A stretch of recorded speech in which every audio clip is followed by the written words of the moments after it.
All right, I love a good Friday night press row hangout. Good evening, everybody. Hello, how are you? Rich Grisham here. Thank you, as always, for listening. We've got a lot of good stuff to talk about tonight. And before we get into it, let's first go around the table and meet our panelist. Up first, the man from Washington, the biggest fan of the Seattle Seahawks. I know the man behind Pastapadre, Mr. Brian Weed. Brian, welcome to the show. Thanks. I've been living off NyQuil for the last 4 days.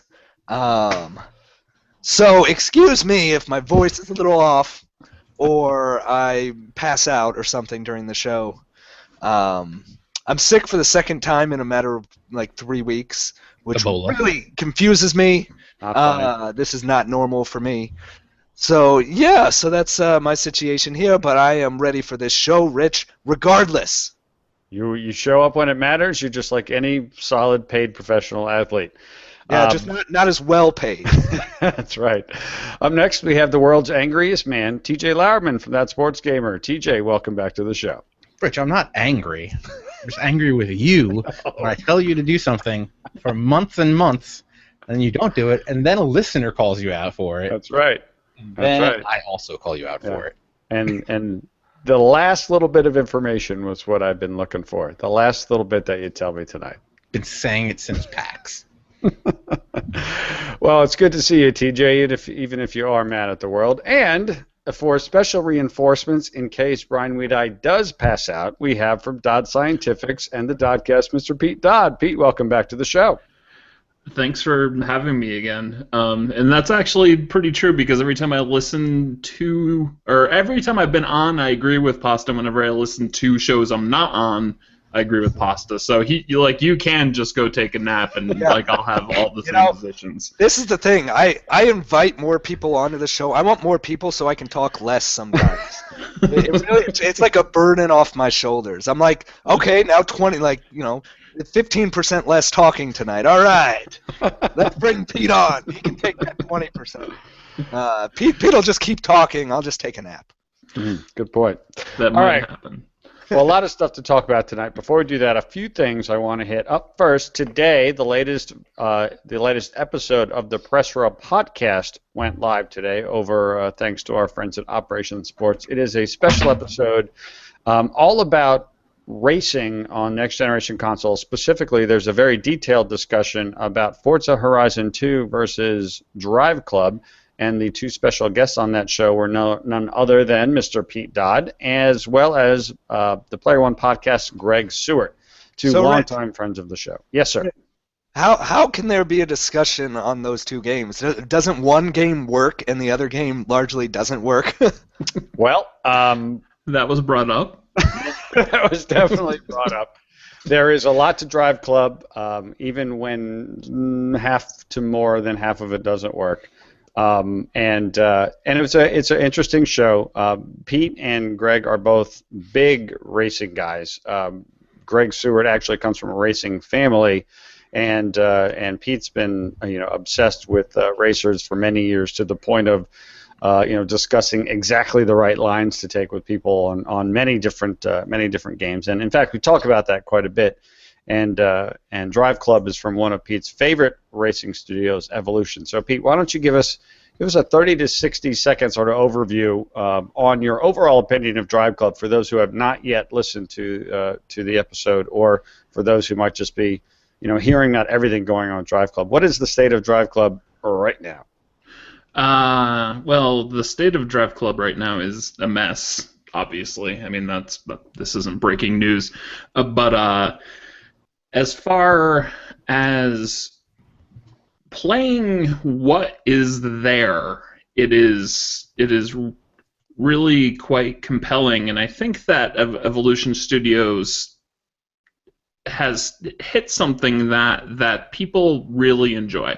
Like, going off of the forums for my site, all of us, like, the Drive Club thread's like 11 pages long now, and all of us are constantly bitching about the fact that the online doesn't work, but also saying how we can't stop playing it.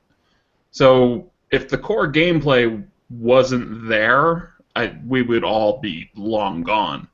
by this point. But the core gameplay is great, so it's like we're just waiting and waiting and waiting, and at some point, if they don't get it cleaned up, they're going to lose all of us, But as for now, when it works, it's amazing. When it doesn't work, but you're just playing offline and you can reconcile that in your head, it's amazing. But at the same time, anyone who bought the game and feels ripped off, I couldn't argue with them because it is half a game right now. And as I said, the latest episode of the Press Road Podcast is a long, in-depth, hour-and-a-half discussion on Drive Club and Forza Horizon 2 at length, as well as some discussion about some of the other racing games coming out in the next few months. It was this fall until some delays were announced, as well as sort of a discussion on where the genre is now and where it's going in the future. So please go check that out. Greg Seward, Pete Dodd joining me, all about racing. A couple other quick things. I do want to say I'm very proud of myself, gentlemen. I accomplished something tonight that I have not ever done before. I completed an entire season of FIFA on Professional, and I was not relegated. I successfully actually wound up, believe it or not, finished in 14th place after Wow. at some point not that long ago being in 20th. And not that long ago, being in like 18th and 17th, I wound up winning a decent number of my last few games and getting a couple key draws. And then I defeated, going into the final game, I was not sure. I needed to at least draw and potentially win to assure not getting relegated. And I wound up, I was at Tottenham Hotspur. I was down 1-0 after the first half, and then I scored 2 goals, including one by everybody's favorite Belgian, Romelu Lukaku, in the 83rd minute to seal the victory. Everton wins 2-1 at Spurs and winds up finishing in 14th place. I don't think I've ever played a full season of FIFA, and I know I never played a full season of FIFA on Professional. So for me personally, this was A, a lot of fun, B, incredibly challenging, and C, very rewarding to be able to do it. There's not a whole lot of sports games that I will play a tremendous amount of pure offline. I mean, obviously, all of us are part of the Press Row community. We play in leagues and Madden and the show and various other things. So, but yeah, a lot of people have been following my campaign on Twitter. It's been a lot of fun, and yes, I did it. Not only did I not get relegated, I wound up in 14th, which for me is kind of an amazing thing. So, Rich, is there another sports game that's comparable in this compelling experience you had, where you don't finish at the top? Mm-mm. I'm trying to think of if you miss the playoffs in Madden or NBA 2K or the show. Do you feel like you accomplished something? I don't think most people feel like they accomplished anything unless they got the number 1 pick because they tanked the season or something. It's hard for me to come up with a comparable situation in a different sports game where you have something to fight for when you're at the bottom of the table. Well, there's really no correlate in American sports, in real sports, right? Like, there's no risk to any professional American sports team to get thrown out of the league. It's only exposed. Yeah. And another thing too that was really cool, like going into that last game, the announcers were talking about how I needed to win this game to avoid relegation. Like even that was just really cool. Like FIFA does so many things well. I'll actually, I'm going to come back to you, Brian, because you actually took the Jaguars in our Madden Press Row League, which is a reclamation project, and to me is probably the closest thing to that. But TJ, you're a big Ultimate Team guy. Like an Ultimate Team, you sort of climb the ranks and try to, improve your standing in the world. Is there any sort of correlate to where, other than winning everything, you still are able to get some satisfaction, or not finishing first, but you still feel like you've accomplished something in the Ultimate Team world? Well, yeah, they have the seasons in Ultimate Team, but I think more for me recently it's been playing pro clubs in FIFA, where they have the same seasons thing where if you get a number of points in a 10-game span, you'll get promoted or relegated or stay in the same one. And that's been a lot of fun recently, just fighting when you know you need to score that you need to get 1 point this game to either stay in the division you're in or move up or not get relegated. That gets fun and really intense, especially when you're doing something like pro clubs where you have 2 or 3 other people playing with you. You're like, all right, guys, we got to get this one goal. We just got to hold it out. We're not gonna win the cup in advance. We're just gonna get this point, stay in this division for next year, and keep going forward. But talk a little bit more about pro clubs, because this is a mode that I have wanted to play more, and I just have not. Certainly not recently. How often are you playing it? Where are you in that? Who are you playing with? And what's your pro club experience been like so far with FIFA 15, TJ? It's been pretty good so far, actually. 2 or 3 people from my community on Twitter and my friend Jeff have been playing. So we usually have 4. I think now we've been having 5 recently. We all play the forward positions, letting the computer play defense, which is sometimes a nightmare. Sometimes. But usually we try to play every night or every other night and try to get a couple games in. Sometimes we'll try to blow through a whole season in one night and try to get not relegated or try to get the cup, because you can get relegated, you can stay in the same division, you can get promoted, or you can win a cup. And if you win a cup, there's like a little trophy case and you get to see it there. But then we also, I think we talked about this last time, we also add in like little bonus things, like if we play a team with the same jersey as us, if we lose, we feel we have to get rid of those jerseys and find new jerseys. Or if we get relegated, it's new jersey time. So we keep mixing up stuff like that just to spice it up a little bit. So I want to bring it back to you, Brian, and also back to our Madden League, because the Madden Press Row League is back in full effect. Got to give credit where credit is due. Like I went on a bit of a rant a couple of Hangouts ago about the fact that desyncs in our Madden CFM were ruining everything. They got fixed. Since that patch went in or that adjustment was made, I'm not aware of anybody having a single desync. The league is up, it's running, it's flying, we're cranking through, we're having a good time. And Brian, you deliberately chose the Jacksonville Jaguars in the league. Deliberately, like, oh, what is wrong with you, Brian?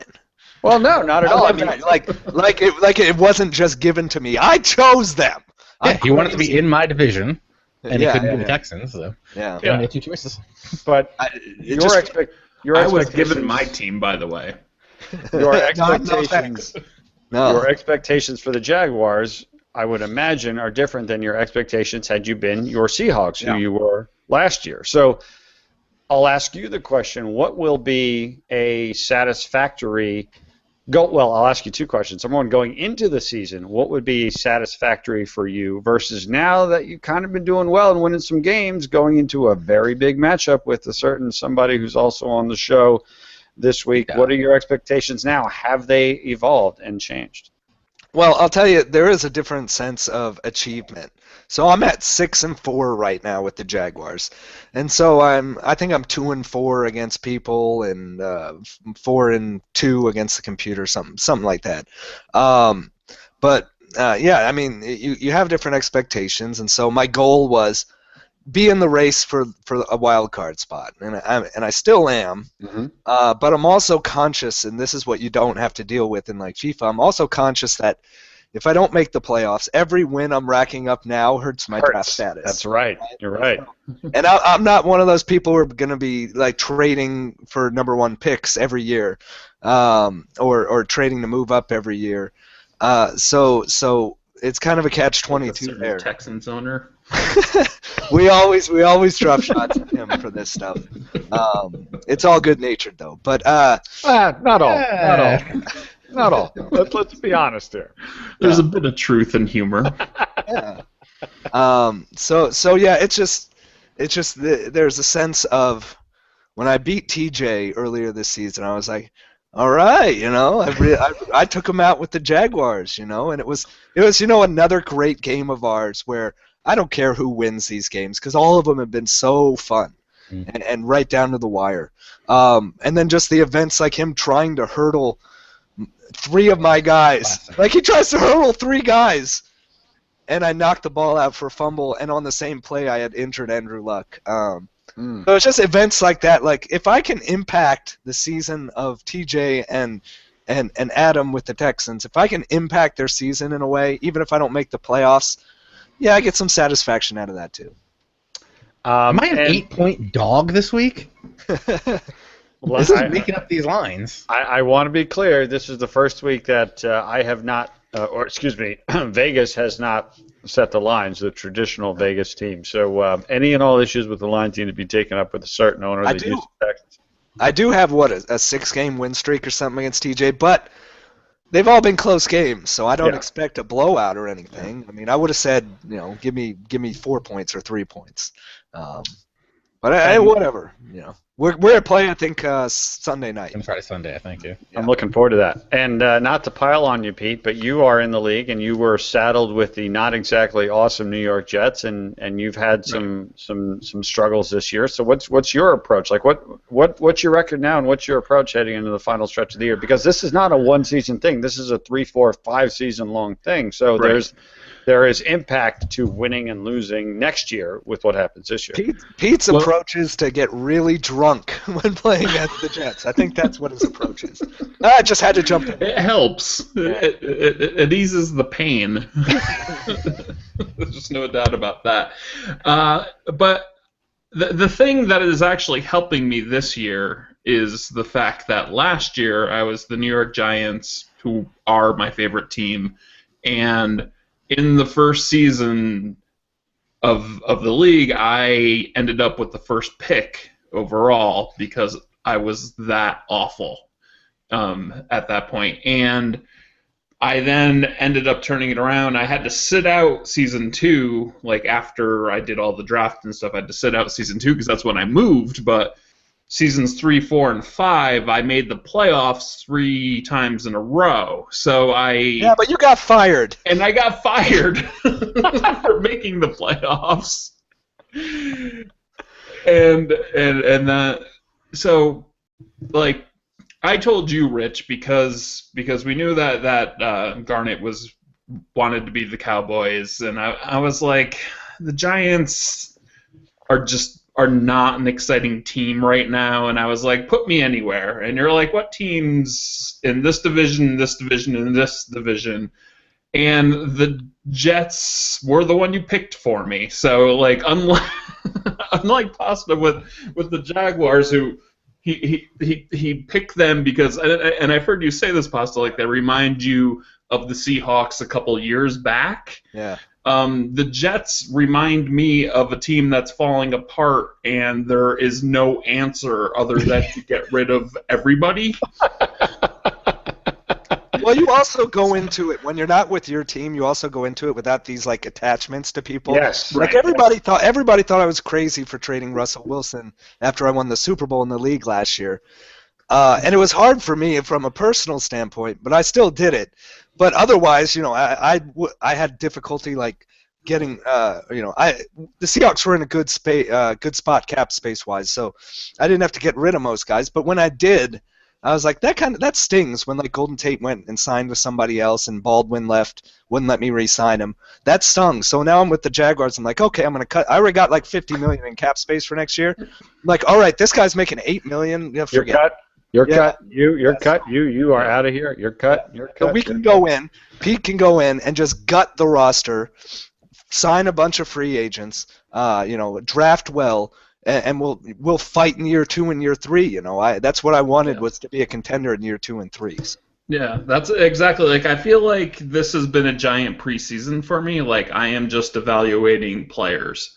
Like, I am starting, like, at first I was like, man, Eric Decker just isn't doing it for me. But I've found the roots that he works best with, and I'm like, okay, I can use him if I get this type of quarterback. Like, I hate both quarterbacks. Like, Gino and Mike Vick are both just, especially since the patch where they made crappy quarterbacks crappier. Yeah. They just cannot. The wide open guy running over, like, no one near him, running over the middle. They throw it 3 yards behind him, 3 yards ahead of him. So true. I need to get a top tier quarterback, but I mean, this is the fun of an online league. Like, offline, Oh. I would just be like, I'm losing too much. This game stinks. Which I guess goes back to FIFA, which last year was the first time that I had ever won the Premier League in FIFA offline. And but for probably 5 or 6 seasons before that, through various years, I always lost, but I always had fun because of the whole relegation thing. So you either have to be online with every other sports game or offline with FIFA to enjoy losing. And speaking of online, the last of our leagues that I wanted to bring up before we get into the heart of the show is MLB The Show. Yes, we are continuing to play MLB The Show. We have tried, this is, Pete, I believe our 4th version of an online franchise, a 30-game or 30-day, 29-game online franchise. And we are in the playoffs. Yes. I have the Dodgers. Pete, you have the Red Sox. Our good friend from ESPN, Gus Ramsey, has the Mets. TJ Lauerman, you have the White Sox, but I believe you basically abandoned your team. Is that what happened to your White Sox there, TJ? Those White Sox can't hit. I don't know why. I cannot hit with them in this game. Too many righties, I think, is the problem. Because we're playing on, what, All-Star or Veteran, something like that? Yeah. Can't hit with them at all. But I go into my my offline franchise, I think the batting difficulty is on like Hall of Fame plus, and I can still hit. I don't really get it.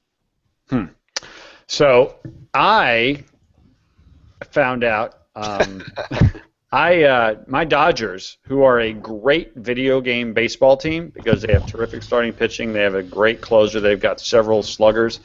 I was having a great season, and then I just ran into a real slump near the end of the year, and I wound up fumbling away the division.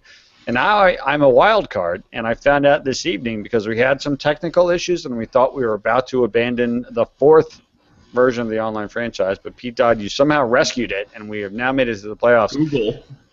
Oh, really? It was like the 3rd page of Google as well. It took a pretty good Google foo by me to find the solution. What was it? Well, explain what the problem was and what the solution. And we hope it's a solution because we haven't really started. Well, I guess we did start the playoffs. I played the first game and got destroyed. Phil Hughes can go to hell.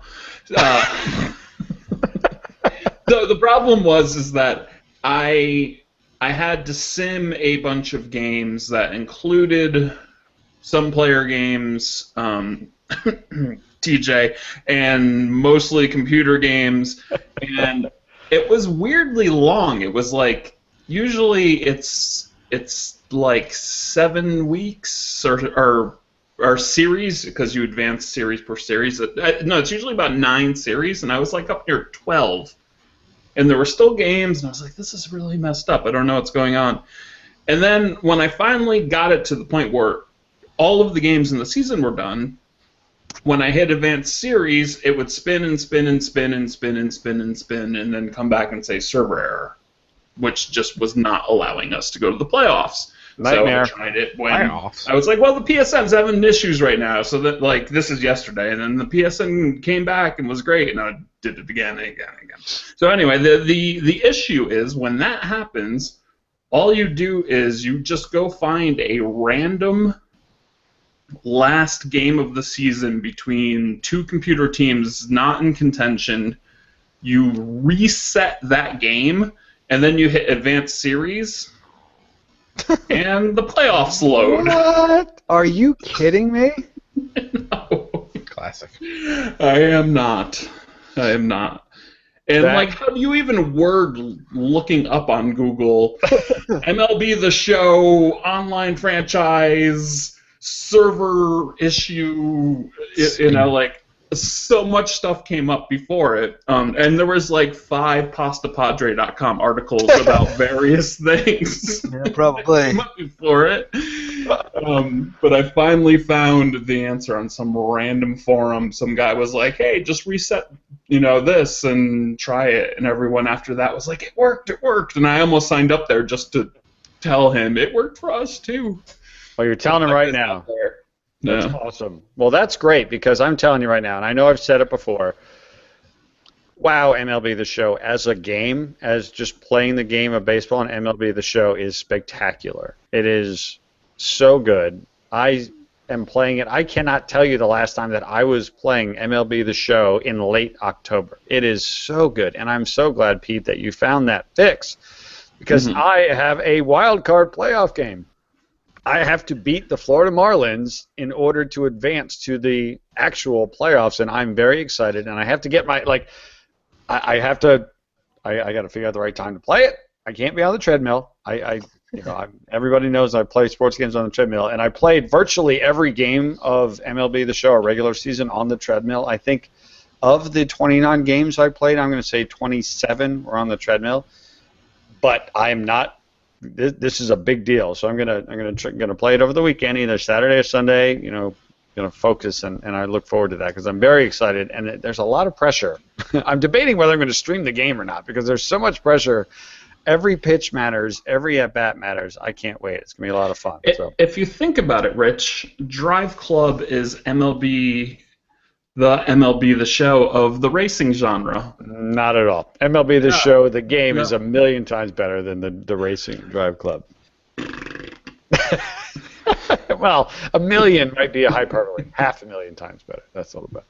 Hey, Rich, good news. Whoa. 75 games in. Oh, really? Of the true 162? That's impressive. Yeah, That's about I've already played 162 games of the Dodd Scientifics leagues, so 75 is good. There you go. Almost all a right. break. So that takes care of the various leagues that we're all participating in. Which, by the way, if you can't tell, we're having a whole lot of fun. Even and that's what makes the issues around this. And by the way, coming up next week on the Press Row Podcast, one of the main topics that we're going to be discussing is I'm still not sure what exactly we're going to call it. Is it the extinction? Is it the near extinction? Is it the death? The path to extinction of online leagues. We're going to discuss that whole thing. You did skip one league that we're in. What's the Press Row Premier League? I don't think Pete wants to talk about that, though. Well, the Press Row Premier League, let's talk about that for a minute. This is a pen and paper league that we're doing. And if you go to pressrowpodcast.com and click on the panelists, you'll see the link to Premier League. You'll see the table. TJ Lauerman, you're destroying people right now in the Premier League as Liverpool. Hey, man. Sometimes the goal's open. Oh, wait, no, you're not. You're not Liverpool. Pete's Liverpool. You are Arsenal. You are Arsenal. That's right. Sometimes the goal's open. On his stream, he complained about someone else picking a great team. He easily has the best team in the league. Having the best team in the league is complaining about other players. I can't believe he picked them. Hey, man. Arsenal didn't even get into Not that I watch your streams, TJ. You were watching the stream as I was playing. I believe that's the #1 rule of Fight Club. All right, so that's sort of the state of our various leagues, which is a lot of fun. I particularly like to talk about those on the Hangout. But we had a couple of things that we want to get into tonight. I got an email the other day from a good friend of mine. Let's just say he wanted to remain anonymous. So let's just say his name rhymes with VJ Flowerman. How did I know it was going to be that Flowerman character? He said very simply, I think I'm done with the digital future. So I'll ask you, TJ, randomly. Why do you think somebody would be so unhappy with the state of digital media and video games in 2014? Something I didn't think was really going to be an issue, and then apparently it's a really big issue for me because I forgot how poor I am. I forgot that trading in video games, even sports video games, does net you some money. Yes, it does. I'm like, why am I broke? And I didn't buy 3 games that I need to buy this year because NHL, I don't plan on buying NBA Live. It's like, how do I have no money? Oh, it's because all of last year's games I bought for $40 or $35 because I traded in the years before. This year I didn't have any of those. And I think I'm kind of over the digital future for not having some sort of discount or anything for buying last year's game. I mean, I don't know. I think I might just go back to discs and deal with changing out discs. I know it's the tragedy of the world to swap out discs, but I thought that digital future was going to be cool. But well, I will say, there's something nice, like the golf club is only available digitally. There's something nice, like when you're playing a game of FIFA or playing a game of Madden and the game's over, just being able to click the button and boom, boom, boom, a couple of clicks and boom, you're into playing the golf club or a PlayStation Plus game that you've downloaded. But there's no the golf club next year. It's not the golf club 15. Agreed. Because they're not making another one next year. Right. But and sports games where I have FIFA 15 or I have FIFA 14 on my hard drive, I bought FIFA 15. I still had to pay the full price, and right, frustrating. And yet, I mean, I look on literally right this moment, I look on the floor in front of my TV console, and there's like 5 boxes and discs strewn of FIFA 15 and Madden and MLB The Show and NBA 2K15. There's another guy I know who wanted to remain anonymous, so I'm just going to say that his name rhymes with Deep Pod. Deep Pod, who loves. That's like a porn name though. Yeah. I gave her the Deep Pod. The loves family show. That's for after dark. He loves the digital. You broke me. So Pete Dodd, let's just randomly ask you this question: is TJ right or wrong with how he feels about the value? The overall value of the games that he's bought digitally versus those that he could have bought on disc and perhaps garnered some cash and get cash for them in some trade-ins. Well, I don't think there's a right answer, like a one-size-fits-all answer. You know, I mean, it really depends on how you play games, what your like the manner in which you have to operate with games. Like, I like to start streaming games personally the second that I can, and a lot of times lately on the PSN, games are unlocking for me 2 hours earlier than they are happening at a midnight GameStop thing. So I'm actually able to start playing the game 2 hours earlier. I start streaming, and then I start getting way bigger numbers than I do on a typical night. So like in that way, it's worth it for me. Preloading helps as well. Also, people look at this as a gray area, but it really is not a gray area. The companies have outlined specifically what you can do when it comes to game sharing and what you can't do when it comes to game sharing. And that, for me, is a huge part of it because I do have a game share. So while you might get $10 or $15 back for last year's Madden, I basically spent $30 instead of $60. So it's not the same.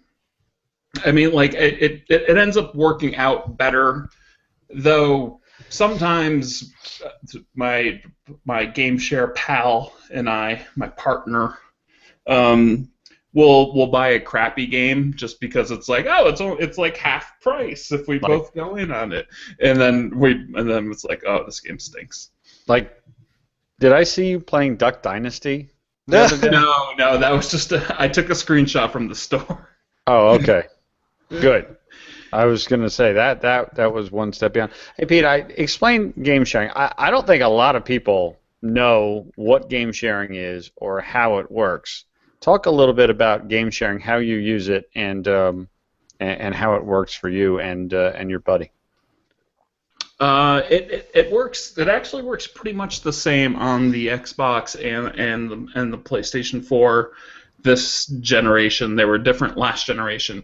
But the way that it works is that there is a home console, and the home console can play digital games offline, whatever, like it doesn't matter what's going on. Like if you buy something digitally, you quote unquote own it, even though you can't sell it. But you can have a second person playing a copy of that game as long as they're signed in online. So, I mean, which makes sense, because if everyone could play offline, I could just share it with 1,000 people you know, and they would all be offline. So it's like the home console can be offline, online. Any secondary people doing that, like you have to share your account information. So first off, you have to trust this person. You don't just. I see people on forums that are like, "Let's do a game share," and they're like, they don't know each other at all. You know, it's like, "Hey, is anyone looking to?" Some random dude asked me on a stream I was doing. I'm like, I don't think so. Like, yeah, give me your account information. No. Yeah, it's. I mean, this is something you do with people that you've, you know. I mean, the person I'm doing with, I've never met in real life, but we have been talking to each other for years and years and years, and I don't have any doubt that like I'm going to be betrayed in any way. But so that's how it works. It's like I'll buy a game, and then he hops on my account on his PlayStation, downloads it, and then can get back on his account and play it on his account. Can you both be playing the game at the same time? Yes. Interesting. The only system that doesn't do that is the Vita, which is so frustrating. The Vita allows you to put a game on two Vitas, but it has to be the same account. So I just recently got Minecraft for the Vita, and my wife and I both love Minecraft, and we both love our Vitas, and we were so excited to play, and we heard there was ad hoc multiplayer. We were so excited, you know. I was like, all right. And then we got it, and it was like, nope, you have to be on different accounts to play with each other. So we'd have to buy the game twice and screw all that. Brian, are you a digital guy or are you a disc guy? It depends. You know, as far as digital goes, I kind of look at it as convenience versus flexibility. You get the convenience with digital of having it on your console right at the moment it releases, and not having to change. Well, yeah. MLB. Let's remember. Yeah, well, yeah. Never forget. Yeah. That was an interesting couple of days. And not having to change discs and stuff, which sounds really lazy, but when you're sitting there playing, just being able to hit the button, it's actually feels like it matters. But then, you can't resell or trade in the game, and so you're losing some rights there, or you're surrendering rights, and then you also see things for people who don't buy the game right away. Where are the sales? The sales come from retailers, not digital. I just looked as we're chatting here on Xbox Live right now. Madden 25, last year's Madden, is $50. You can buy That's on crazy. Amazon. You can get on Amazon Madden 15 for Xbox One for $40. Just last week. There are sales though. I mean, it's not like there aren't digital sales. But Don't see them for the sports games, at least, and certainly not this close to release. Last week, you could get FIFA 15 for $40 from Amazon and Walmart or somewhere. You don't see that on digital.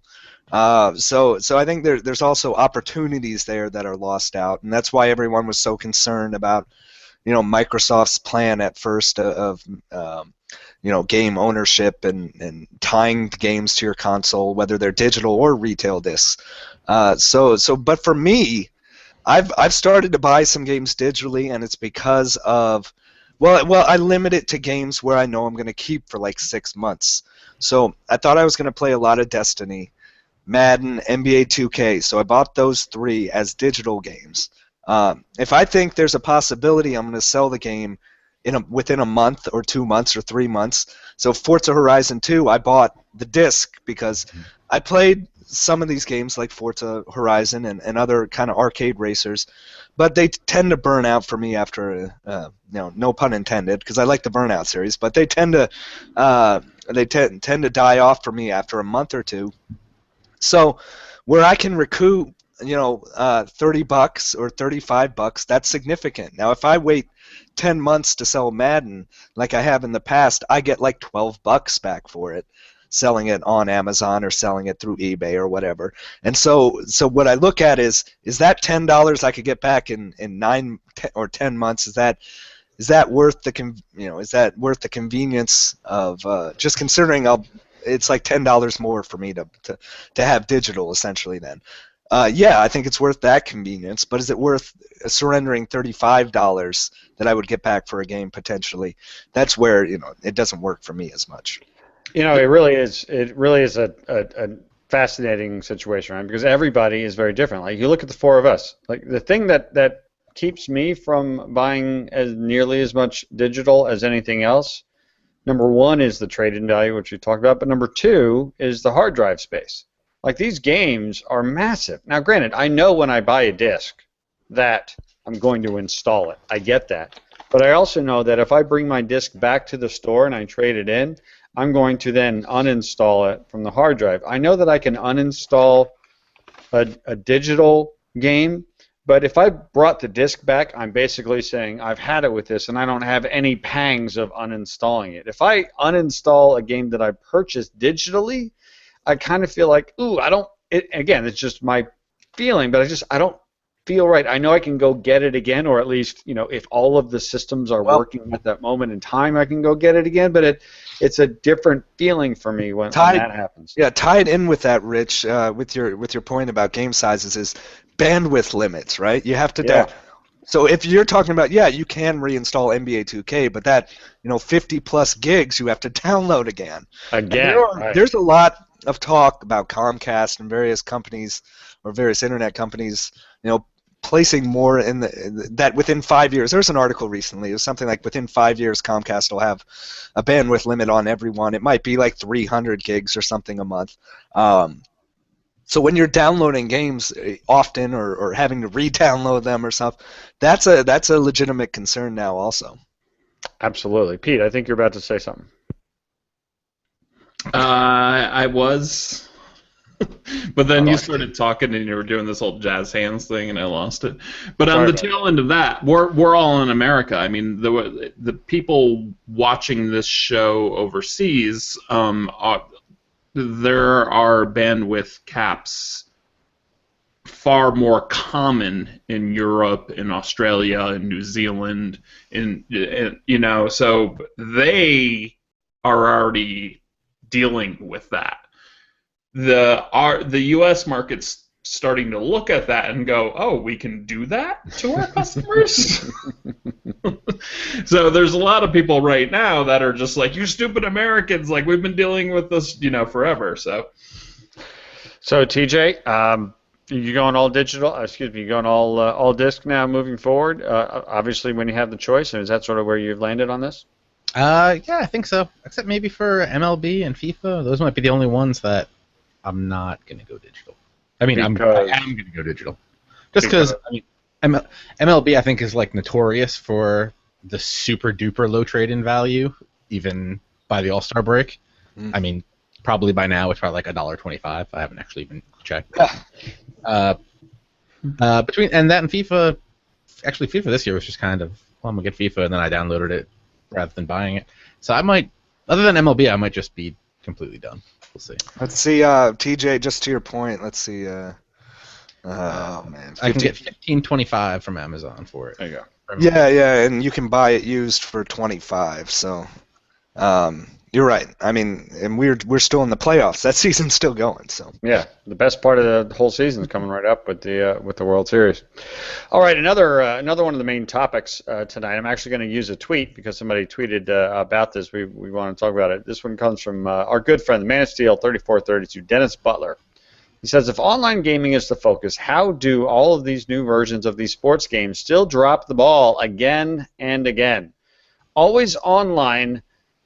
I mean, we've had, it feels like we have the same conversations regularly, but I guess that's because we keep being forced to have the same conversations. MLB The Show's online stinks. NBA 2K15, first couple of weeks, huge problems with various parts of online. Drive Club, massive problems with online. What's interesting is with NBA 2K15 in particular, and Brian, you had a very interesting piece on it. You've been focusing on it the last couple of days. Is NBA 2K15 really kind of forces the always online on you much more aggressively than some of the other games? Like, yes, Madden desyncs were terrible, but they only affected your online connected franchise, right? I mean, if you're playing offline. And in that, only against other people. Right. I mean, it was just limited, a very small segment of people. That doesn't mean, that it should have lower priority, but it just does mean that outside of that, people weren't having their experience disrupted. And that's not to dismiss it, right? Because it almost ruined our league. So it was a huge problem.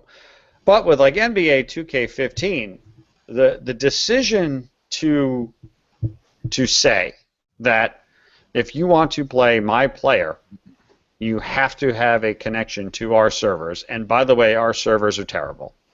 So you're not going to be able to play, is really extremely difficult to deal with. And then on top of that, you've got an NBA 2K15, a very major mode that gets touted and publicized in the park that just flat out doesn't work for the vast majority of people who are trying it for still right now, right? Like so it feels to me like, I'm going to single out NBA 2K15 here at the start. It just feels to me like two things are going on with NBA 2K, well, three. Number one, the design decision to tie a single player, my player, to being able to be online is just faulty. We all know why, or we all believe why, right? Because it's tied to VC, and VC needs to connect to the mothership so that it can synchronize its data.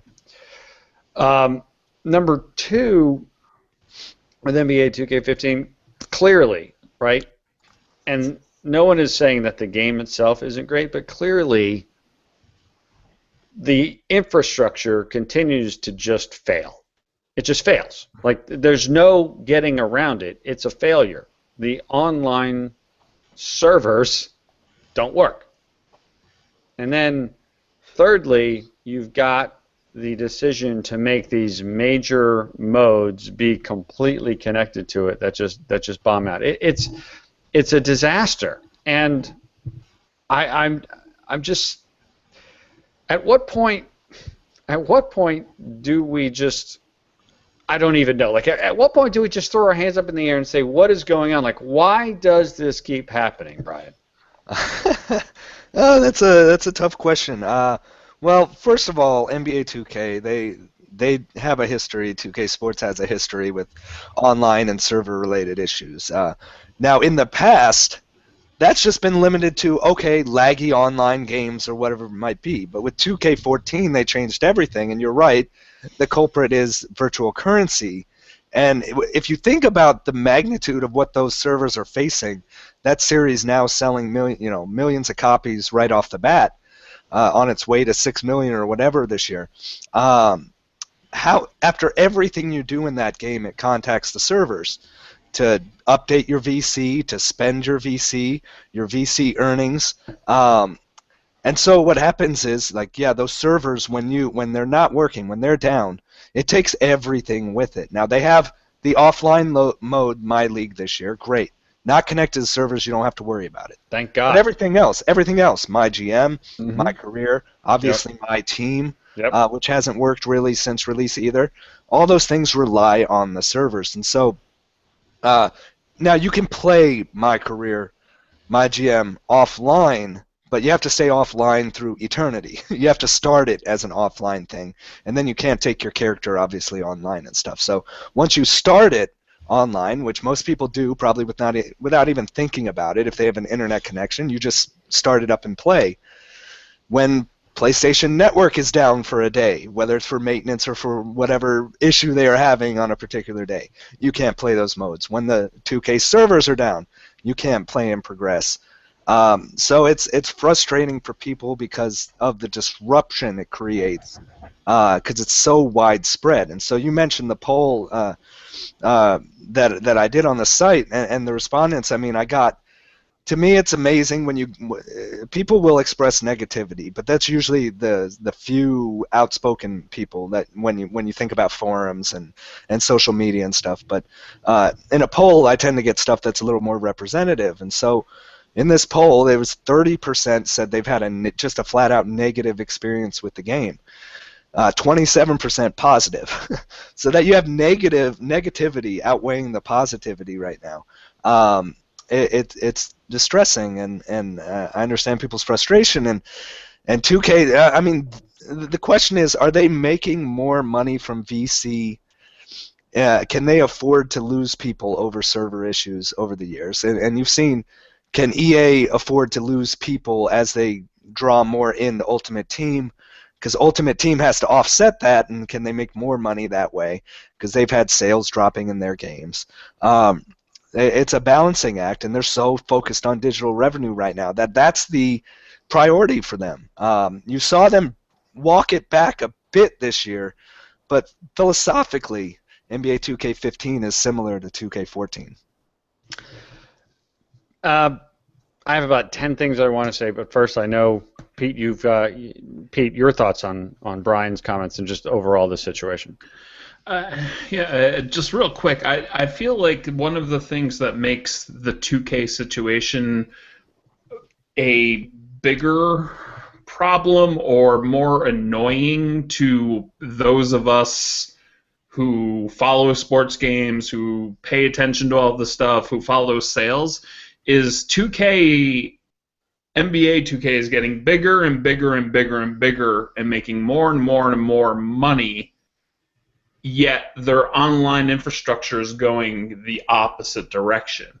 You know, a lot of people feel that way right now about Sony. You know, like the PlayStation 4 is taking off and the PSN is getting worse. You know, and that, I think, it's just a mental thing. It's like, if you're going to make all this money, put it into the servers. You know, like, you're making a ton of money. Like, why is it getting worse? Well, the funny thing is, and some people don't believe this or don't remember it, is that in 2012, 2K Sports said they had issues with, it was NBA 2K12. They said they had issues with the transition to their new servers. They were moving from Dreamcast servers and Dreamcast tech and Dreamcast written code to new stuff. And this was just 3 years ago. The power of Windows CE. So I mean, this is not some area where they have technical expertise, and clearly they don't. They have the money to hire somebody who has technical expertise. But do they get budgeted that? You know, Take-Two puts all their money into Grand Theft Auto and the 2K Sports kind of that division. Even with a super successful game like NBA 2K, they don't get the budget, I think, that you would expect for such a massive game. So here's where I am on this, and it's purely frustration, because everybody wants to just have fun playing the game. Like, none of the criticism is coming from a place of, you know, oh, you guys are terrible, you don't know what's going on. No, it's like the game is clearly excellent, and just major parts of it don't work. Here's where I really struggle with this. Number one, they know the numbers. Like, it's not a surprise on day 1 and day 5 and day 10 how many people are hitting the servers. They've got the numbers. They know the quantitative data for the last year from 2K14, from 2K13. Like, they have the information. It's not like Drive Club, where they have no idea. They might sell 200,000 copies. They might sell 5 million copies, and, you know, here's what we think it might be. Like, no. Especially with an annual sports game, you have a very clear picture of how many people are going to be hitting your online infrastructure on day 1, on day 3, on day 5. Then they decide to make significant parts of their game completely tied to the online infrastructure being available. Not just a major game or major part of the game like the park, but also my career or my player where I'm playing. It's literally a single player mode. Like, you cannot interact with other people. It's completely your own single player experience. I don't understand how they can have the data and then still make these design decisions and still create these online only or online tied modes, and it just completely falls down. It's got to be one of two things. Number one, from a cynical perspective, the senior executives at Take-Two Sports are like, I don't care, because we're still going to sell X amount of copies whether the stuff works or not. So we'll give these guys the money, and they can do with it what they want. Or, number two, the game is just too ambitious and too big for its own good, and the guys making the decisions on the ground as to what the game's modes do and how they do it just aren't equipped to make the right decisions, because they make assumptions about things that wind up being false. I don't know which it is, but ultimately the game itself is too big for its own good. There's just too much going on. There's too many modes. There's too many people trying to access it, and it's just falling down. And it'll be interesting to see if this is a blip on a 11 to 12 month cycle, and the first 2 to 3 weeks are a struggle, but then, come early November, everything's fine and it's amazing for the next 12 months, or whether this is an extended situation like we saw with NBA 2K14. And then, Brian, to what you were talking about on the Daily Dish today, whether or not this truly has an impact on the community, on an impact on sales, and an impact on the brand. Because no matter what, the NBA 2K brand is very high at a macro level. Whether it starts to be diminished by this or not is going to be interesting. It blows my mind that the design decisions that are made based upon the quantitative that they do, and yet the whole thing still falls apart and is not going to work, at least for another few days until the patch comes out, which, by the way, Brian, as you mentioned today, we don't even know what the heck the patches are going to be doing. Yeah, it's interesting because there is an impact on things like word of mouth, because anything 2K tweets now, you can look, you click on the tweet, and like the first few replies will be like, fix the servers, why did my guy get erased and I have someone else as my player in my game, why can't I play the park? So it's there's an impact there. Now, yeah, it continues to grow, but the thing is, with sports games, you don't see stuff happen overnight. And I mentioned this in the Daily Dish too. Sales for games don't rise overnight. They don't fall overnight. It gradually happens, and eventually a series is going to peak. And it happened with Madden. It happened, with NCAA football. FIFA is probably getting there too, and something people start to drop off. Now with NBA 2K, it's kind of a cultural thing right now, but there's still a lot of the kind of hardcore people feel a bit abandoned. It was interesting because you can see it in their marketing. Their marketing has been about Jay-Z and curating soundtracks and modes like the park. But they didn't even talk about gameplay or release a gameplay blog or anything this year. I thought that was kind of fascinating to me, just in terms of how they approach it now is different. Because years ago, the hardcore gamer 2K Sports was where people went for that kind of hardcore gamer. With college hoops and NBA 2K, people felt like that they understood them. When you get this big, you start focusing on the mainstream. That's what happened with Madden. And you saw what's kind of happened ever since in terms of sales. It's dropped off. It's an eventuality for pretty much any series, but the way they design the game and the reliance they have on the servers could speed that process up. Somebody done goofed. Go ahead, Pete.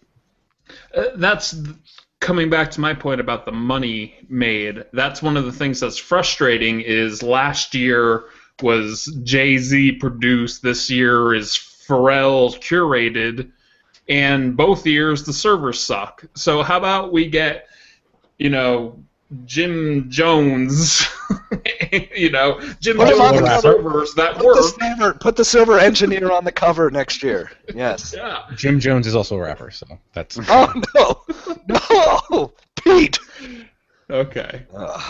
We'll get Jay-Z and Pharrell on the servers with Jim Jones. What it comes down to, what it comes down to me is stop. If you can't do something that's going to work, just don't do it. Just don't do it. Don't build the park if it's not going to work. Just they have these great concepts that they can't properly execute. Oh, gosh. Like they've got great ideas and they've shown great promise in various things, but they don't have on the back end what you need to make them successful. So you get highly promoted modes like the park, which was kind of the focus of their national television commercial. Yeah. That people can't play. The stage, which is exclusive to the PS4, by the way, until November 7th. Yeah, Doesn't good work. luck. Doesn't work. So you're not missing out on anything, Xbox One people. Just don't do it. That's where all these highly touted things, and then they don't deliver on them fully. Yeah, just don't do it. As of now, it still doesn't work. No. Today was the day I was going to buy it, but all right. We've killed that enough. Moving on, another tweet. This one comes from Donovan Marston. WWE 2K15, specifically the new career mode. Feelings on wins and losses not being the focus, but rather wrestling a good match. TJ, you are the official wrestling correspondent for the Press Row podcast. Talk to me about WWE 2K15. Your level of excitement from 0 to 10 for this game. Well, if the servers work, like a 9.5, 10. Yeah, I'm interested to see what they're doing with career mode, because they've had career modes dating back to, I guess even the N64 ones had career modes in them, but it was very much like a storyline. You win, you go this way up the path, and something happens, or you go down and this way, and all this. But I like the idea of it's your performance that matters, because as we all know, probably we shouldn't even be talking about WWE because it's not a sports game, it's a sports entertainment game. And sometimes in real wrestling, you increase your, I don't know what the word would be. You increase, the crowd likes you more if you have a good match and lose, rather than you have a really crappy match and win. So I think as long as you can't really game the system, which I'm sure you'll be able to do, I think it could be kind of cool if you just have a great match and lose in a spectacular way that people get more excited for you than just going in, destroying a guy, and walking away with a boring match. I'm hearing a lot of buzz for WWE 2K. It's a series that, since it did become a 2K property, feels like it has gotten... There's just a lot of people who liked last year's game and are very excited for this year's. TJ, what are you looking forward to most? Is it the career mode, or are there other aspects of it? Like, when you grab that, because you're going to get that day one, I assume. What are you going to go to first?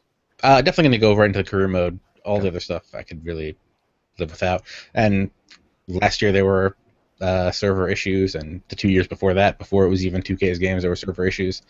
But yeah, the career mode stuff that's the stuff I want to play. The last 3 games, it's been all the single player offline stuff is the stuff that's really gotten me in and got me really excited for the game.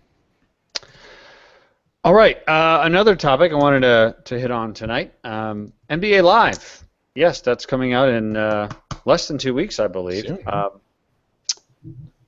2 or 3 months ago, Sean O'Brien, the creative director for the game, said that the demo would be coming out early.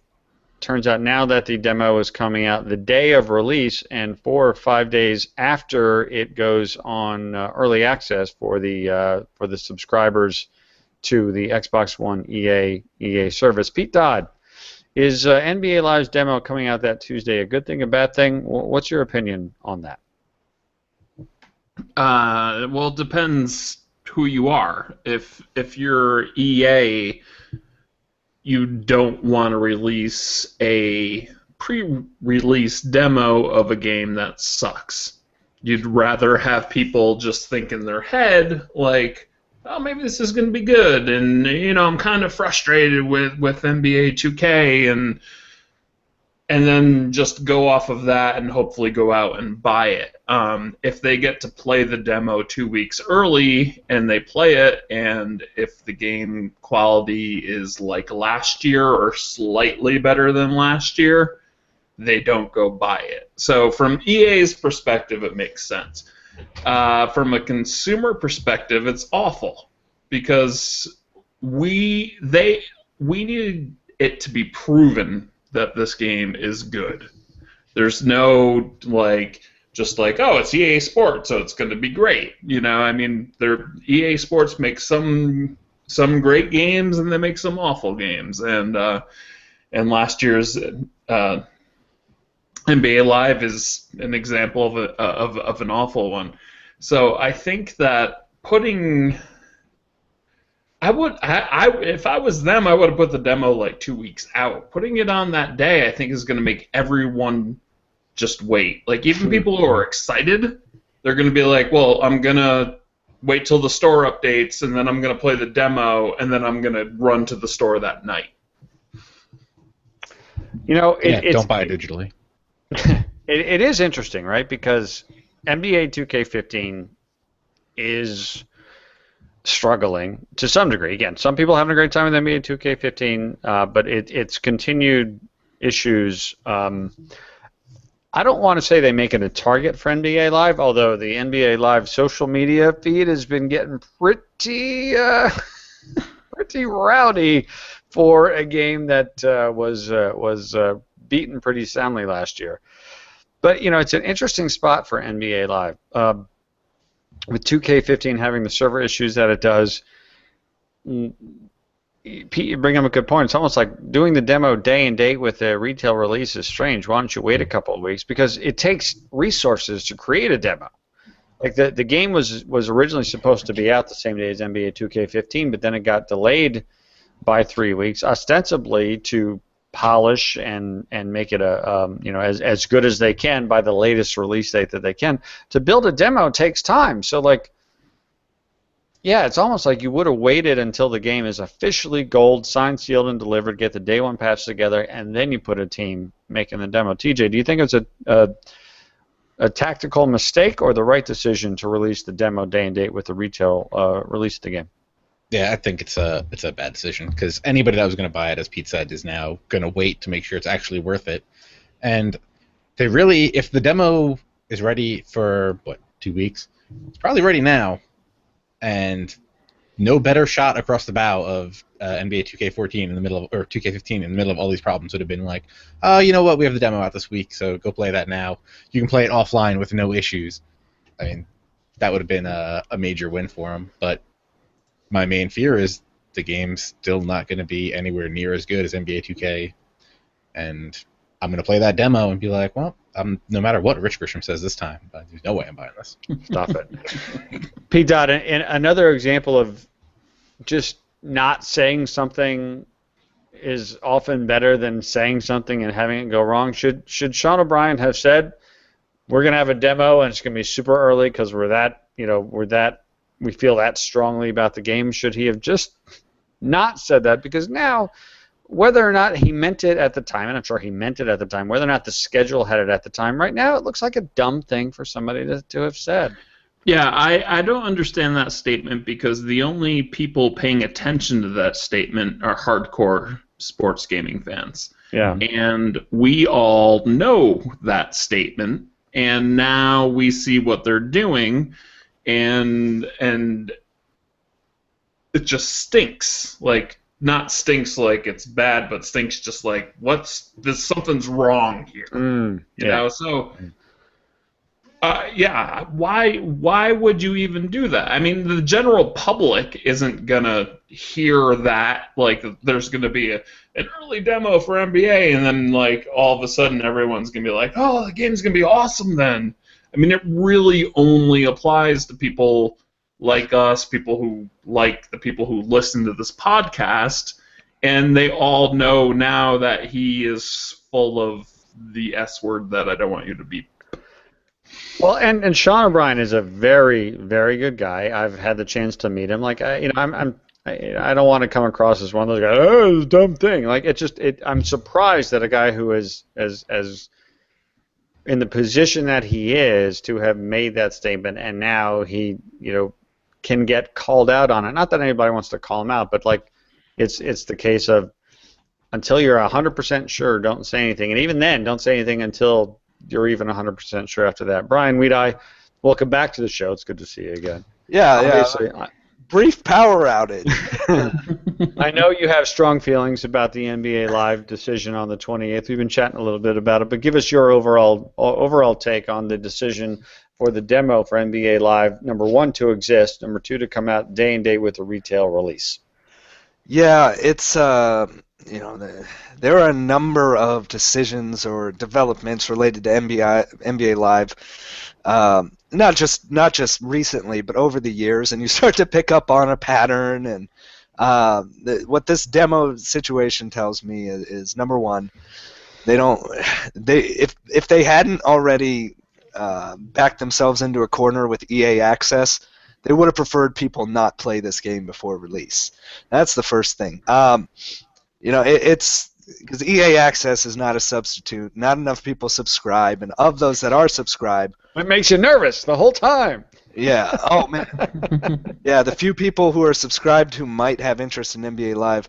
I mean, like the funny thing about it is, right? One of the biggest issues with NBA Live last year was you didn't know how to play the game. They didn't teach you how to play the game.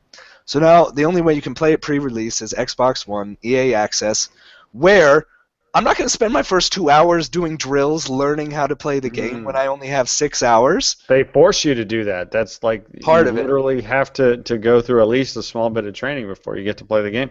That's going to be irritating because there goes half my time. It's everything from the way it was delayed to them not showing gameplay with a week, under a week until EA Access and under 2 weeks till release. It tells me, I was already skeptical that we'd see Live survive past this year. It tells me that, maybe the developers don't know it, but I think the decision might have already been made up top about where the series is going because, look, everybody wants competition. Everybody wants competition. And NBA Live isn't competition. When one game owns 98.7% of the market, we don't. The game that owns 2.3% is not competition, right? Okay. That's the unfortunate. Math. Oh yeah, whatever. Brian was a math. One of those numbers were wrong. Maybe it was 98.7, or I don't know if maybe that's what I said first. But anyways, that was just the numbers, approximate of what they sold. Now that sales numbers don't account for how good games are and everything. But unless EA were to get up to selling 20% of what NBA 2K does, the series can't survive. It needs to sell about 1 million copies every year to be a decent success. And right now, last year they sold 150K, something like that. So, the question for EA has been, it's going to be a long road back, but that long road started 40 years ago. And now, how long can they keep eating money? They've eaten tens of millions of dollars on this series over the years. Is there something on the horizon that makes them believe they'll be able to get up to 1 million copies in 2 or 3 years? I don't see it, and I think they'd be hard-pressed to find a way to justify continuing that series. As much as we want competition, I'd rather them do the arcade basketball thing or do baseball or do something else. Because there's just you don't see the potential there with Live, whether it's quality in terms of quality or in terms of market adaptation. I don't see that happening anytime soon. Last time I was on, we were actually talking about whether we were getting close to the end of NHL being a EA franchise, and NBA Live is obviously performing well under that. Yep. And if there's no growth, I mean, if there's questions about NHL going on where they don't even have competition versus this, if there's no growth year over year, I don't see why people at EA would go on with it, just not from a consumer point of view, but from a sort of capitalist point of view. Like, it just seems like a waste of money. That's called the best point of view. And to be 1,000% clear, every single person that you're looking at on this Hangout is in a better position if NBA Live is a good game and continues to exist. Hey, unless I can get baseball if NBA Live goes away. I doesn't guarantee that. I'm back. Doesn't guarantee that. Yeah, I mean, Rich, we spent hours upon hours playing the game last year that we didn't particularly enjoy. We spent hours talking on podcasts and Hangouts about it because we do like the concept of competition, and we don't want to bury a game. No. But what I see now is that we care more than EA, who actually has a stake in it. They don't seem to care. They don't seem concerned about NBA Live 15. Do you sense my article on it earlier this week was that they're showing no urgency about it. Like, you would think you don't need to. They're not going to have marketing dollars, obviously, to have television commercials and stuff because the game doesn't sell. But you don't need that to put out gameplay videos, to do live streams like Madden did, to promote the game. Grassroots. If it's a good game, and what they're doing, the way they've acted makes me think that they don't really have any confidence in it. Stop using your facts to try to, support this argument. Come on. I'm sorry, Rich. All right, couple more quick things before we get out of here. I got a few tweets at me this week asking if I'd tried the Pro Evolution demo. Speaking of competition, my answer is yes, I did try the PES 15 demo, and wow! It's great. Pete Dodd, am I wrong? Have you tried the demo? What do you think about it? I love it. I tried the demo. I really enjoyed it, but like you, the vast majority of what I do is play in the Premier League, and the game doesn't have the Premier League. So it's kind of like, like if this amazing baseball game came out, but it didn't have the AL East, and I couldn't be the Red Sox, I wouldn't play it. Well, but I may, it was good enough and interesting enough that, if I fall into a pile of money or something happens, I could see myself double dipping on soccer. Well, that's the difficult thing, right? And that's why a lot of sports games struggled in the like the college basketball games, and because they're coming after so many other big games, and plus there's all sorts of other competition in the market around the holidays. Is that we have FIFA, we all own FIFA, we all enjoy FIFA, we all like it. So is there do you have the urge to go out and buy another soccer game? I think that's a difficult. I do. Now, we're not the main market, though, for Evolution. That's Japan and various other South American and overseas markets. So it doesn't necessarily need to grab us to be successful, but it does drop in a difficult position with FIFA being how popular it is. I will say, though, I mean, you all make excellent points. It's hard to put my finger on it, but from a technical perspective, whether it's frame rate, whether it's animations, the actual just soccer really feels incredibly smooth. And it feels like the kind of game that when I started playing it, the controls are a little different. So like certain things that you do in FIFA are mapped to different buttons. So I was really struggling functionally on the pitch. But by the second half of my first game, I was starting to get it.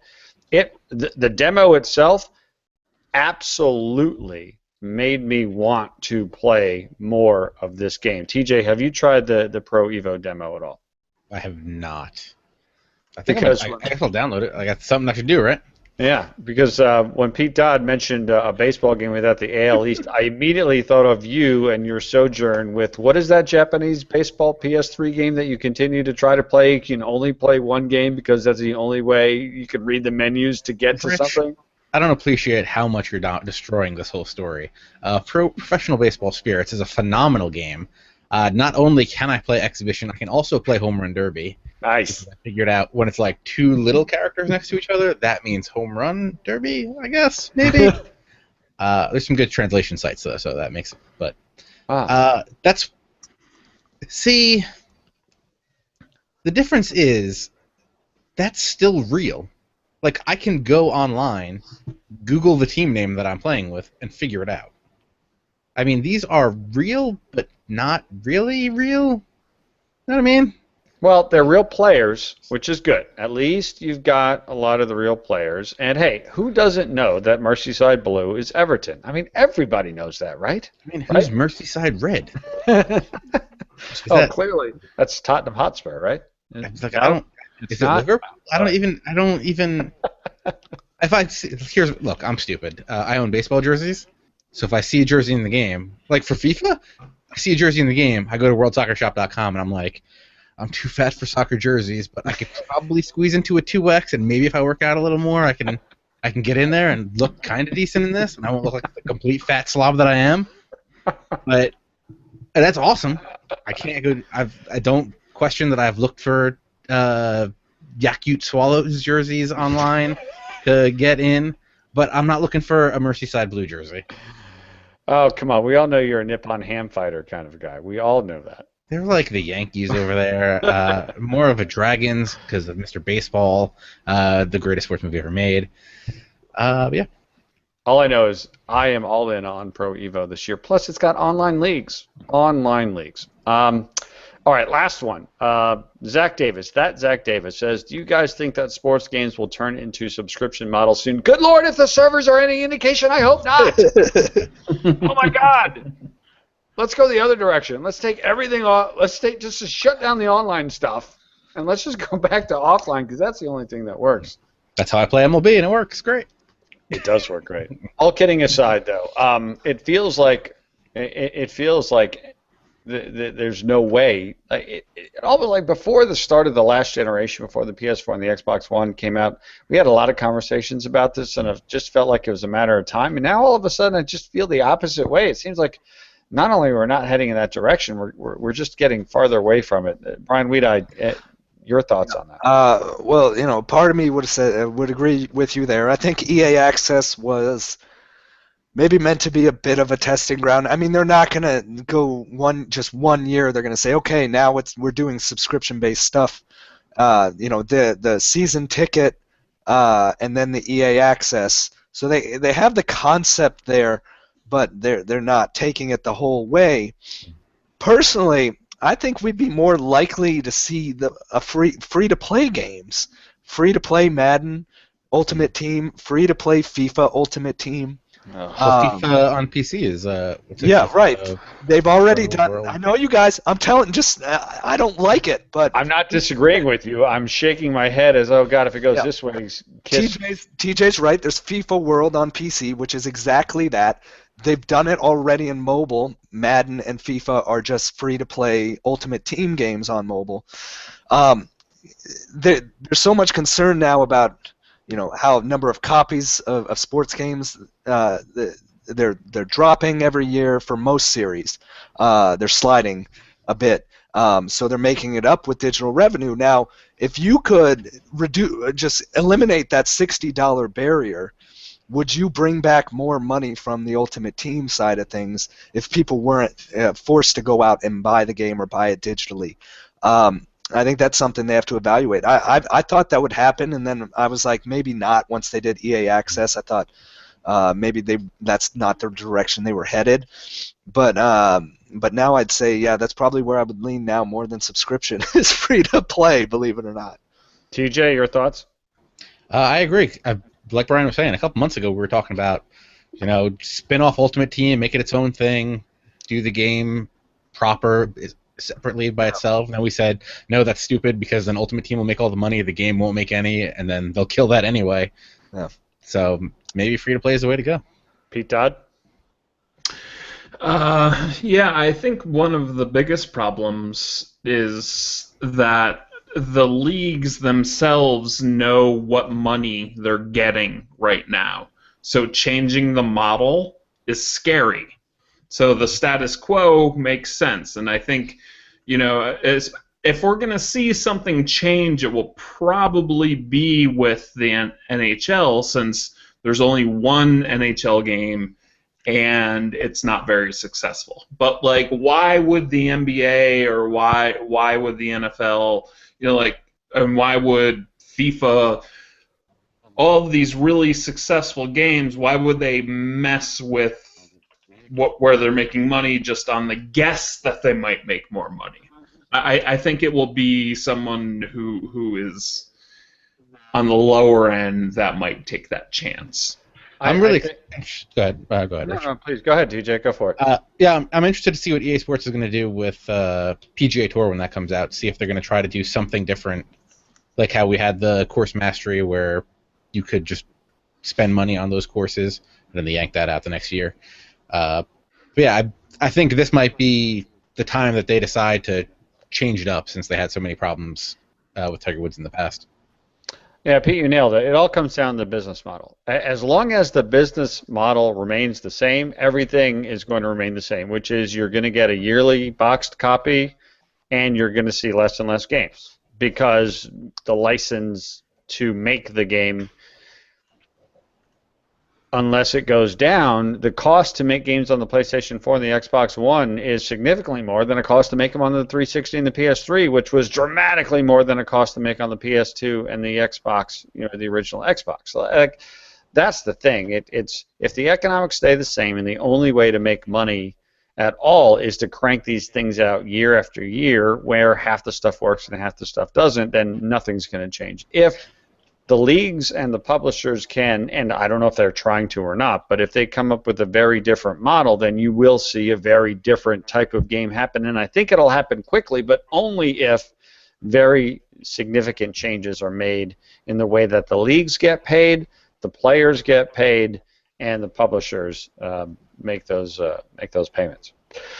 Well, all right, gentlemen, this has been a lot of fun. We could probably still keep on going, but we have concluded our show for the night. But before we do anything else, TJ Lauerman, you're doing some awesome stuff over with Extra Life. Please tell everybody how they can contribute to that. Sure.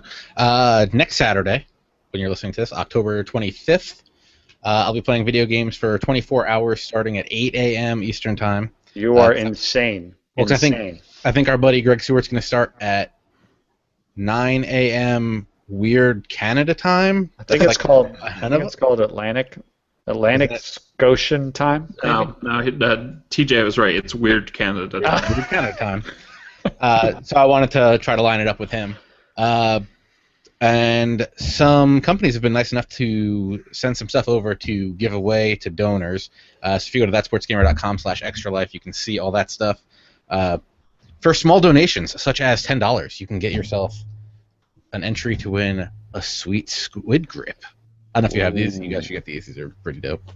I keep them on all my controllers because it keeps you grippy and nice and soft. Will that help, TJ, with my... I have two DualShocks, and both of the rubber has come off of my left stick on both of my DualShocks. Does that help me there at all? Because... no, you should get some Control Freaks for that. Sadly, they didn't send anything. Those things are also good. Check out those. I have 2 sets of 5 legendary MUT 15 packs. Prima Game Guide coming in from our buddies at Madden Tips. Love those guys. The Madden team sent over 2 copies of Madden on PS3. Nice. 2 copies on PS4. Nice. 2 copies on Xbox One. 2 copies on PS4. Wow, TJ's just drowning in games over there. Yeah, I'm going to be drowning in shipping charges. That's true. I also have 2 copies of the Golf Club on PS4 and Xbox One. And then best golf game I've ever played. The other package from EA Sports came. We got a... What? A Richard Sherman autographed jersey. I don't know if you can see it. Are you kidding me? Yeah. Right there. There's a Badass. number 25 and a signature down there. $25 donation gets you entered to win this. It's actually your choice because we have Richard Sherman. Choose the Sherman. Oh my gosh. Colin Kaepernick. Also, I don't know if you can. Wow. 7 up there. These are those legit Nike jerseys. extra larges. I don't fit in them, but they're autographed, so you probably shouldn't wear them out. Yeah, I wouldn't wear an autographed jersey. Frame that sucker. On the wall. That's right. Frame it, put it on the wall, yeah. What else we got here? I think the guy that everybody thought was going to win the cover athlete because he was in the opening video, so yeah. We got a Cam Newton. Oh, that's smart. They sign him on the back so you can see their name when you put them in a box, I guess. Nice. That makes Very sense. nice. And another copy I of... want to know where you're throwing them. Are they all just being ruined right now?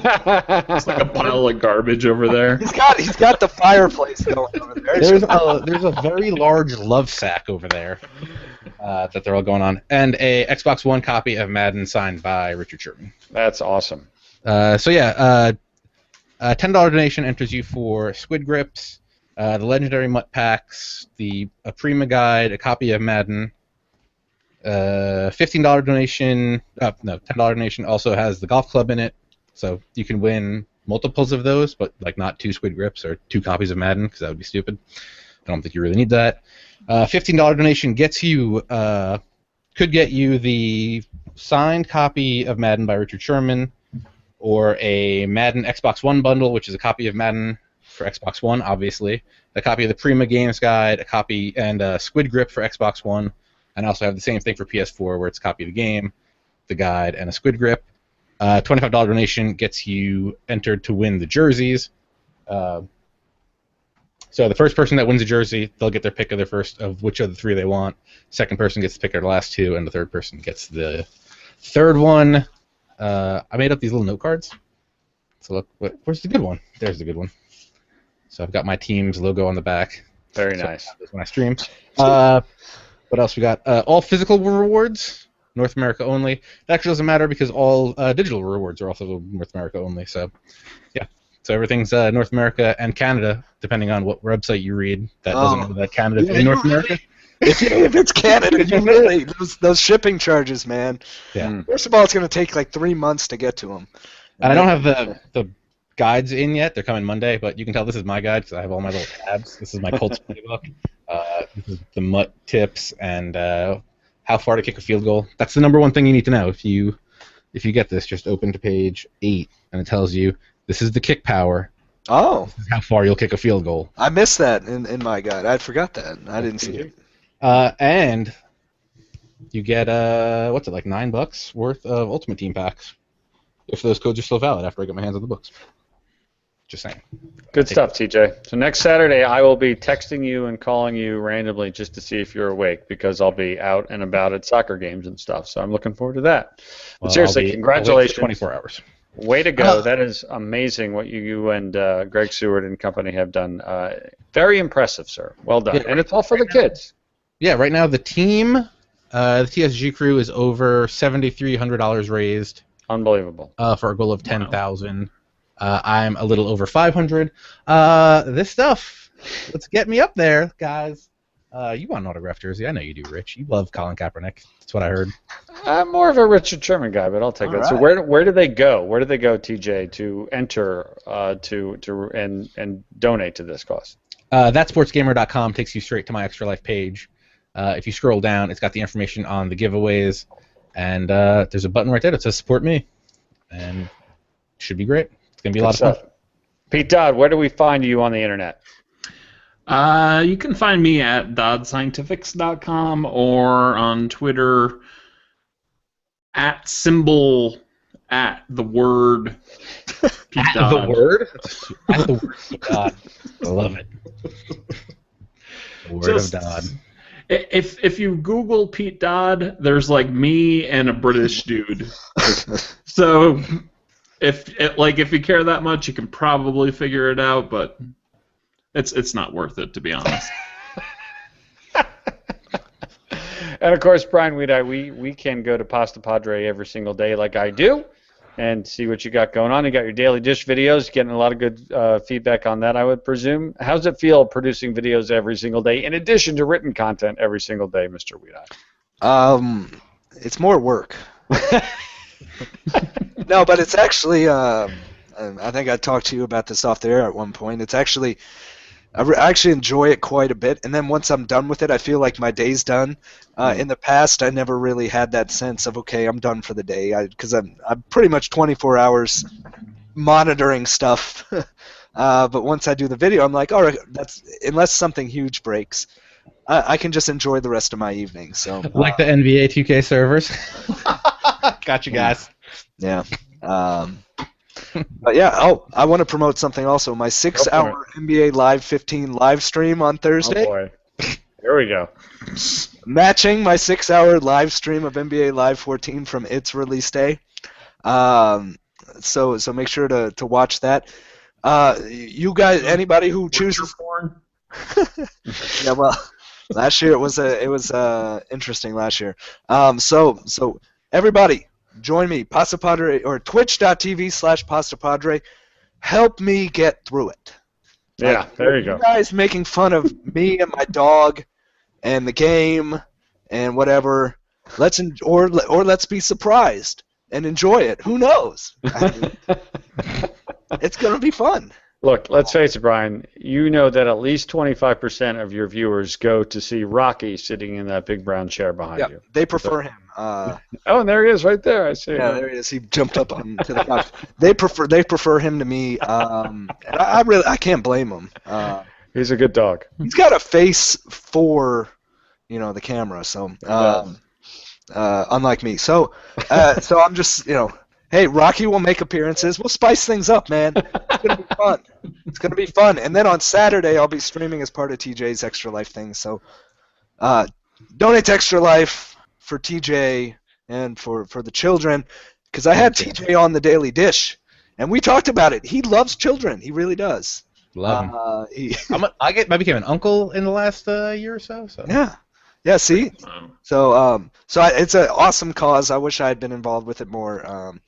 Maybe I will be now, but so I've been trying to help with that, get the word out on that, and we'll make a big deal of it come next Saturday. And hey, all kidding aside, I'm a parent of a 7-year-old, and nothing tugs at the heartstrings of a dad than a cause like this, because all you need to do is go once to one of these places, one of these children's hospitals, like I have, and it impacts you forever. So make sure that you do that. The Press Row Podcast, in fact, is sponsoring an hour of TJ's Extra Life stream for that exact reason. All right, so again, make sure that you go check out the Press Row Podcast audio that went live today, featuring Pete Dodd and Greg Seward, all about the Racing Games Drive Club Forza Horizon 2. Make sure you also go check out our good friends at Operation Sports who distribute the Press Row Podcast. We appreciate what they do. And hey, thank you, everybody, for listening. I hope you had a good time. I know I did. I want to thank Pete Dodd for joining us tonight. Thank you, Pete. Thanks for having me. I want to thank TJ Lauerman for joining us tonight. Thank you, TJ Lauerman, a.k.a. the angriest man in the world. That's what they call me. At the word angriest man on earth. And Brian Witt, thank you, sir, for pushing through, fighting the disease, the cough, the cold, the flu, whatever's going on over there. Well, you made it, sir. I mentioned it on Twitter, and every reply was, "I think you have Ebola." So no. I think you do. It's possible. Nope. No, it's not. Let's stop it. Not happening. Have All right, you everybody. been Thank to you. any weird countries recently? No, I have not. Rich. Canada's pretty close. So maybe. I have not traveled up to Canada. I should. I only live like an hour and a half south of it, so You should bring a bowl up to Canada. They don't have it yet. All right. So thank you, everybody, for watching. We appreciate it. As always, thank you for watching. Thank you for listening. Have a great weekend, and we'll see you again real soon.